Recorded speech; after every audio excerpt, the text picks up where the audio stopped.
안녕하세요. 오늘도 비탐성을 찾아주신 여러분들 진심으로 환영합니다. 우리 기도하고 말씀 나누도록 하겠습니다. 하나님, 오늘도 하나님 앞에서 저희의 시간을 구별하여 주님께 드립니다. 이 시간 우리가 마땅히 들어야 할 주님의 음성을 듣게 하시고 깨달음이 우리의 삶으로 이어질 수 있는 은혜를 허락해 주세요. 예수님의 이름으로 기도드립니다. 아멘. 여러분, 하나님 앞에서 얼마나 많은 갈등을 마주하며 사십니까? 우리는 종종 갈등 없는 삶이 행복한 삶이라는 오해를 하고는 합니다. 그렇게 생각하는 경향 때문인 건지 왠지 모르게 우리는 신앙생활 안에서도 갈등을 마주하면 피하거나 혹은 그것을 망각하는 형식으로 갈등에서 자유로워지고자 합니다. 갈등을 정면으로 마주하는 것은 굉장히 고통스럽습니다. 나를 깊이, 그 중에서도 부족한 부분을 깊이 성찰하고 반성하는 과정이 동반되기 때문입니다. 바꿔야 하고 희생해야 하는 것을 알기에 갈등 해결 뒤에 올 그 영광스러운 성장도 이따금씩 보여지지 않고는 합니다. 오늘 본문에 등장하는 이스라엘 백성 역시도 오랫동안 갈등을 피해 왔습니다. 사사기 13장 1절입니다. 이스라엘 자손이 다시 주님께서 보시는 앞에서 악한 일을 저질렀다. 그래서 주님께서는 그들을 40년 동안 블레셋 사람들의 손에 넘겨주셨다. 그래서 이렇게 이스라엘 백성은 40년이나 블레셋 압제 안에 있지만 갈등을 피하고 저항 없이 삽니다. 아니 도리어 블레셋의 통치를 자신들의 입으로 당연하게 이야기합니다. 사사기 15장 11절입니다. 그래서 유다 사람 3천 명이 에담 바위 동굴에 내려가서 삼손에게 말하였다. 블레셋 사람들이 우리를 지배하고 있다는 것을 당신은 잘 알지 않소? 이방의 가치와 풍습, 그들의 압제에서 구별되어 자유로워져야 할 이스라엘 백성들은 이제 그것들을 저항하지 않고 받아들이고 순응합니다. 그래서 그들은 강한 삼손을 필두로 독립을 도모하기보다는 도리어 갈등을 피하고자 그 삼손을 잡아서 블레셋 사람들에게 데려갑니다. 오늘 본문 13절에서 14절입니다. 그들은 삼손에게 다짐하였다. 결코 죽이지 않겠소. 우리는 당신을 묶어서 그들에게 넘겨만 주겠소. 결코 우리가 당신을 죽이지는 않겠소. 그리고 그들은 새 밧줄 2개로 그를 묶어서 바위 동굴에서 데리고 나왔다. 삼손이 레이에 이르자 블레셋 사람들이 마주 나오며 그에게 소리를 질렀다. 이 얼마나 비참한 상황입니까? 자신들의 일종의 독립군 대장이 될 수도 있는 인물을 데려다가 야, 우리가 하나님으로부터 너무 멀어졌다. 블레셋으로부터 해방을 도모해보자 해도 모자랄 상황인데 지금 이스라엘 백성들은 능력 있는 독립운동가를 잡아다가 마치 일제 조선 총독부에 데려다주는 상황입니다. 그러니까 블레셋 사람들이 이렇게 좋아서 마중 나와서 소리를 지르지 않습니까? 이게 이게 도대체 어디서부터 잘못된 걸까요? 어쩌면 처음부터 이러지는 않았을 겁니다. 처음 블레셋의 압박을 경험했을 때는 화도 나고 하나님을 찾아볼까도 했을 겁니다. 그런데 정말 무서운 게 뭡니까? 어느 순간부터 끓는 물속 개구리처럼 물이 따뜻하다 못해 끓어서 내 몸이 익고 있는지도 모르고 이제는 그 안을 즐기며 헤엄쳐 다니는 그 익숙함 아니겠습니까? 구별되어 살아가야 할 이스라엘 백성이 이제는 이방 땅과 문화를 내 것 마냥 향유하고 압제를 그들의 입에서 합리화합니다. 이스라엘의 소명 중 가장 중요한 것은 거룩해지는 겁니다. 레위기 11장 45절입니다. 내가 거룩하니 너희도 거룩할지어다. 여기서 거룩에 해당하는 히브리어는 카도시입니다. 좀 더 자세히 이 단어는 분리 혹은 구별을 뜻합니다. 다시 말해서 이스라엘의 소명은 하나님의 자녀로서 분리되고 구별된 삶을 사는 것이라는 겁니다. 사실 구원이라는 말 자체가 뭡니까? 죄, 곧 사망으로부터의 분리를 의미하지 않습니까? 결국 구원이라는 것은 분리, 즉 구별됨을 떼놓고 이야기할 수가 없습니다.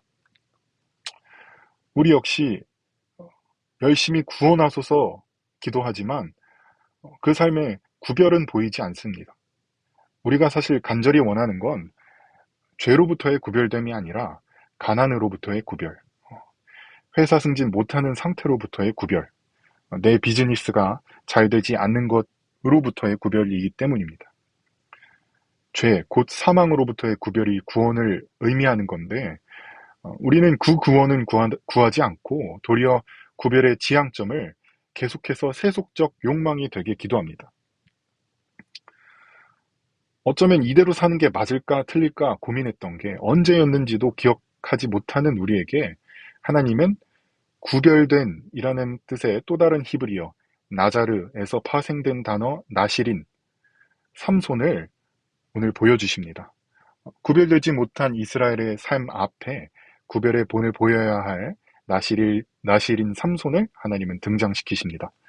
하나님께서는 이스라엘로 하여금 자기들 손으로 직접 이스라엘 백성 3,000명을 대동하여 삼손의 칼춤, 아니 몽둥이 춤을 현장에서 보게 하십니다. 15절에서 16절입니다. 마침 삼손은 싱싱한 당나귀 턱뼈 하나가 있는 것을 보고 그것을 손에 집어들고 블레셋 사람을 1,000명이나 쳐 죽이고 나서 이렇게 외쳤다. 나귀 턱뼈 하나로 주검을 무더기로 쌓았다. 나귀 턱뼈 하나로 1,000명이나 쳐 죽였다. 눈을 감고 오늘 본문을 한번 그려봅시다. 힘찬 몽둥이 춤을 추는 삼손과 그걸 가만히 지켜보는 이스라엘의 3,000명 백성들의 모습이 보이십니까? 삼손의 강한 몸짓에 블레셋 군인이 한 명 한 명 떨어져 나갑니다. 지금 이스라엘 백성은 어떤 표정을 하고 있나요? 아마 처음 한 100명 죽일 땐 황당해하는 모습, 걱정해하는 표정을 하고 있을 것 같습니다. 아마 한 300명 죽일 때는 삼손제 나시린이라고 하더니 진짜 대단하네 하고 있을 것 같습니다. 사실 그 누구보다 충동적인 삼손이 나시린이 됐다는 게 굉장히 코미디입니다.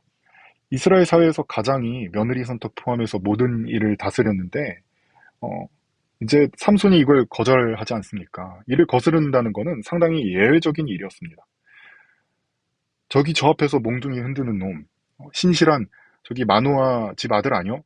근데 이방 여자 얼굴 하나 보고 지 아버지한테 대들었대 하는 목소리도 아마 분명히 군중에서 나왔을 것 같습니다. 이스라엘 백성은 삼손의 삶을 압니다. 남이 봐도 충동적이고 절제하지 못하는 삶을 사는 삼손이 구별된을 의미하는 나시린이 되어 하나님의 능력을 받아 지금 힘차게 몽둥이를 흔든다는 게 넌센스로 보일 수 있습니다. 그런데 꼭 그 삼손을 마냥 비난하기가 마음이 뭔가 불편해집니다. 영적 나시린으로 부름받은 이스라엘 자신들이 삼손의 모습과 크게 다르지 않기 때문입니다.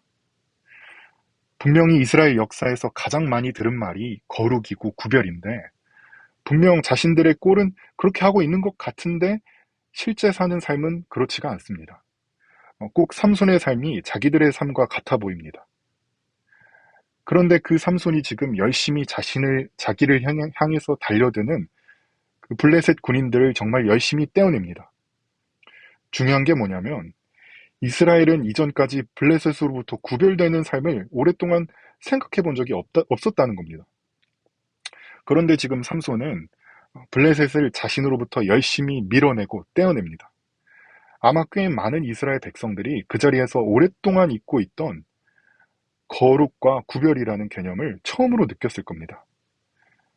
여러분, 교회가 원어로 에클레시아, 다시 말해서 구별되어 부름받은 사람들의 모임이지 않습니까?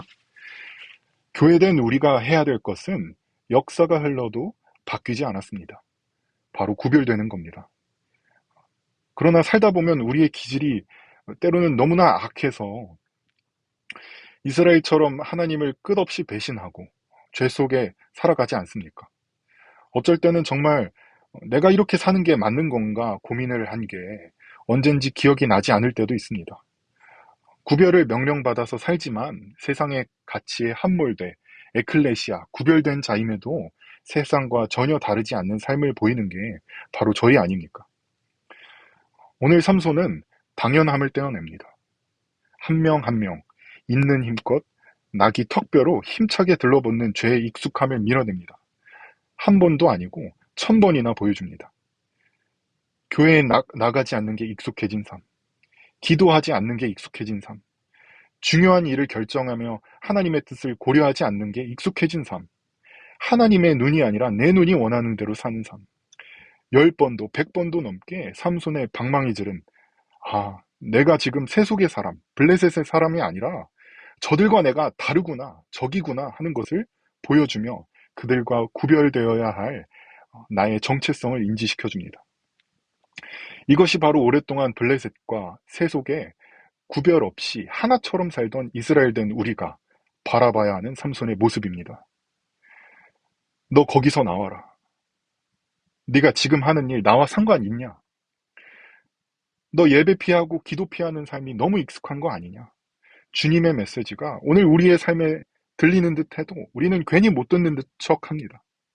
서두에 이야기했듯 우리는 갈등을 마주하기보다 피하는 삶을 자주 선택하기 때문입니다. 신학자 마이클 윌콕은 이렇게 이야기합니다. 세상과 교회 사이에 평화로운 공존이란 있을 수 없다. 갈등이 없다면 세상이 정복한 것이다. 세상을 살며 세상과 내가 갈등이 있어야 정상입니다. 지금 여러분 삶에 그 갈등이 전혀 없다면 바로 이 자리에서 하던 일을 멈추고 내려놓으시고 정말 내가 성령님의 음성을 듣는가? 내가 하나님 뜻대로 살기를 원해야 하는가? 다시 한번 진지하게 고민해 보십시오. 혹시 하나님과 상관없는 삶 속에 살고 계십니까? 뭔가 하나님 앞에서 실패한 삶을 살고 계신 것 같습니까? 여러분, 중요한 건 하나님 앞에서 내가 저지른 실패 그 자체가 아니라 그 실패로 인해 그 실패 의식 속에서 살지 않는 게 중요한 겁니다. 그 의식에 절여진 삶에서 나오는 것, 어디로 돌아가야 할지를 잊어버린 삶에서 나오는 것, 그것이 우리에게 중요한 것입니다. 우리 자비로우신 하나님은 삼손과 같이 충동적이고 하나님과 상관없는 문화를 마치 내 문화처럼 즐겨 사는 우리에게 끊임없이 기회를 주십니다. 하나님 앞에서 실패한 인생이 없습니다. 하나님이 여러분을 실패하지 않았기 때문입니다. 영적 나시린으로서 오늘부터 내가 그동안 인지하지도 못한 하나님과 전혀 상관없는 문화가 내 삶에 있다면 낙이 턱뼈로 그것들을 힘차게 밀어내십시오. 여러분 혹시 힘드십니까? 내가 이제는 하나님으로부터 너무 멀어진 것 같아서 어떻게 돌아갈 수 있을까 막막하십니까? 오늘 말씀은 그것을 해주시는 주체에 대해서 명확하게 이야기합니다. 14절 제가 읽어드리겠습니다. 그때 주님의 영이 그에게 세차게 내리니 그의 팔을 동여매었던 밧줄이 불에 탄 산모라기 같이 되어서 팔에서 맥없이 끊어져 나갔다. 모든 일의 주체가 주님의 영이라는 것입니다. 성령님께서 도우시면 1000번 아니라 1000번이 넘게도 우리로 도전하게 하시고 이겨내게 하십니다. 사랑하는 빛의 교회 성도 여러분, 우리의 삶 가운데 주님께서 보여주시는 구별의 삶이 회복되기를 간절히 기도합니다.